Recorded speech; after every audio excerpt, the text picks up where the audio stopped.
புதிய பேருந்து திறப்பு விழா.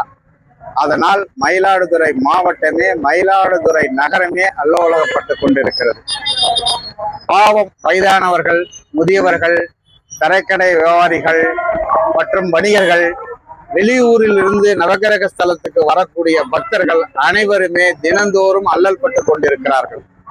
மயிலாடுதுறை மாவட்ட நிர்வாகம் என்பது ஒரு புதிய பேருந்து நிலையத்தை தொடங்கும் பொழுது, அதுவும் நகரத்துக்கு அப்பாற்பட்ட 5 கிலோமீட்டருக்கு அப்பால் இருக்கும் பொழுது, அதை மயிலாடுதுறை நகராட்சியும் மயிலாடுதுறை மாவட்ட நிர்வாகமும் மயிலாடுதுறை காவல் கண்காணிப்பாளர் அவர்களும் வணிகர்களும் அகில இந்திய சாலை போக்குவரத்தினுடைய தொழிற்சங்கத்தினுடைய பிரதிநிதிகளும் கலந்து ஆலோசித்து என்ன செய்யலாம், எப்படி செய்யலாம் என்பது அறிந்துதான் அந்த புதிய பேருந்து நிலையத்தை பயன்பாட்டுக்கே கொண்டுட்டு வர வேண்டும்.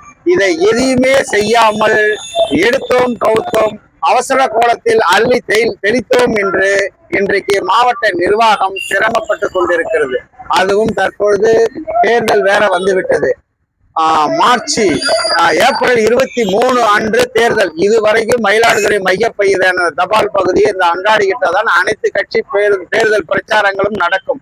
அனைத்து மக்களும் பாத்தீங்கன்னா மணக்குடியிலிருந்து கால் டாக்ஸி, அரசு பொது மருத்துவமனை, அந்தாண்ட சென்பால்ஸ் ஸ்கூலு, புதிய பேருந்து நிலையம், இது போஸ்ட் ஆபீஸ், ஐயப்பன் ஹோட்டல், கண்ணார் தெரு, தேனிக்கரை, இப்படி பல இடங்கள்ல மக்கள் அல்லோலைப்பட்டு எங்க போகுது, எந்த பஸ் எங்க வருது என்று தெரியாமல் அல்லல்பட்டு கொண்டிருக்கிறார்கள்.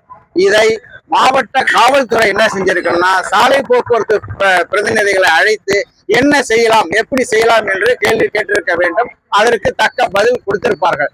இதற்கு முன்பு ஆண்டுதோறும் மாவட்ட காவல்துறை என்பது சாலை பாதுகாப்பு வாரம் என்று ஆண்டுதோறும் முதலில் நடத்துவார்கள்.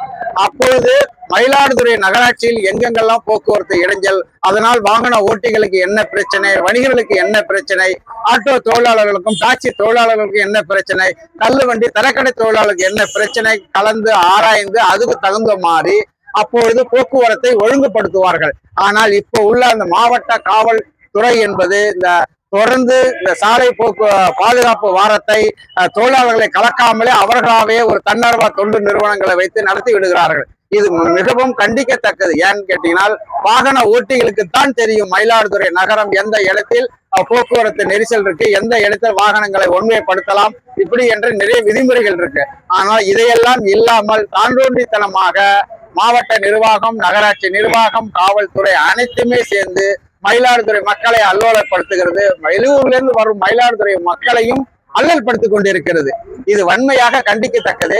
வரும் தேர்தல் வரை புதிய பேருந்து நிலையத்தை திருவாரூர், தரங்கம்பாடி, காரைக்கால், நாகப்பட்டினத்தில் வரக்கூடிய பேருந்தை புதிய பேருந்து நிலையத்திலிருந்து தொடர்ந்து இயக்க வேண்டும். சிதம்பரம் வரத்திலிருந்து பேருந்தும், கும்பகோணத்தில் வரக்கூடிய பேருந்தும் புதிய பேருந்து நிலையத்தில் அங்கிருந்து இயக்க வேண்டும்.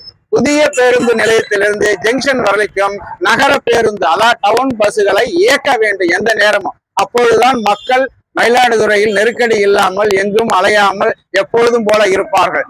புறவழிச்சாலை அமைக்கும் வரையில் புதிய பேருந்து நிலையத்தை அதே இடத்திலேயே தொடர்ந்து நடத்த வேண்டும். இதுதான் மயிலாடுதுறை அகில இந்திய சாலை போக்குவரத்து தொழிற்சங்கத்தின் சம்மேளனத்தின் கோரிக்கையாக இருக்கிறது. எங்களுக்கு மட்டுமில்ல, மயிலாடுதுறை வணிகர்களுக்கும் பொதுமக்களுக்கும். பேருந்து நிலையம் தொடர்ந்ததற்கு பிறகு அதே அந்த மணக்குடி சாலையில் 3 வாலிபர்கள் இருசக்கர வாகனத்தில் பலியாகிறார்கள். பழைய பேருந்து நிலையத்தில் கணவன் மனைவி இருசக்கர வாகனத்தில் வரும்போது அந்த மனைவி ஆகப்பட்டது கூட்ட நெரிசல் தைக்கி மறுபடியும் ஒரு பேருந்தில் சிக்கி உயிரிழந்திருக்கிறார்கள். இதனால் உயிர் பலி அதிகமாக மாறும். தொடர்ந்து புதிய பேருந்து நிலையத்திலேயே திருவாரூர் பேருந்தையும், நாகப்பட்டினத்துடைய பேருந்தையும், செம்மனார் கோயில் துறையாரூர் பேருந்து இயக்க வேண்டும்.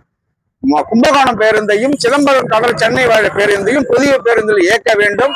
நகர பேருந்தும் மயிலாடுதுறை ஜங்ஷனுக்கும் புதிய பேருந்துக்கும் தொடர்ந்து அதிகமான பேருந்துகளை இயக்கினால் மட்டுமே மக்களுக்கு ஒரு நல்ல தீர்வு இருக்கும். வணிகர்களுக்கும், தரக்கடையாளர்களுக்கும், சாலை போக்குவரத்து தொழிலாளர்களுக்கும் ஒரு நிரந்தர தீர்வு காணப்படும். நன்றி, வணக்கம்.